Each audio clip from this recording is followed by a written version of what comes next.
এবার নায়িকা পরীমণি শিক্ষার্থীদের নামে নালিশ করবেন। কেন নালিশ করবেন বিস্তারিত পড়তে হবে।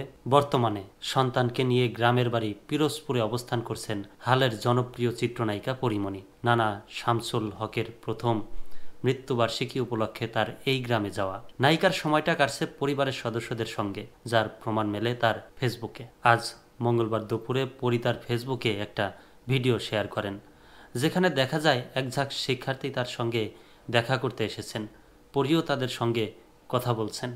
ভিডিওতে পরীমণিতা বললেন, ক্লাস ফাঁকি দিয়ে এসেছে, দাঁড়াও তোমাদের শিক্ষকদের কাছে নালিশ করব। এরপর শিক্ষার্থীদের সঙ্গে ছবি তোলা ও আলাপচারিতার পর বিদায় বেলায় পরী বলেন, বিকাল বেলায় আবারও এসো।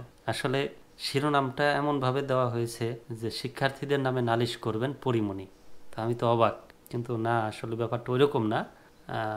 কথার ছলে বলেছেন যে ক্লাস ফাঁকি দিয়ে তার সাথে দেখা করতে এসেছেন, সেই বিষয়টা তিনি শিক্ষককে জানানোর কথাটা হয়তোবা মশকরা করে বলেছেন।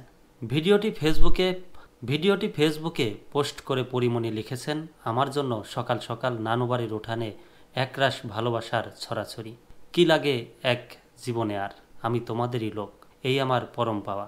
তার এই পোস্টের ঘরে ভক্ত অনুরাগীরা নায়িকার প্রশংসা করে নানা মন্তব্য করে যাচ্ছে, আর পরীমণিও সেই ভালোবাসা উপভোগ করছেন মনের আনন্দে।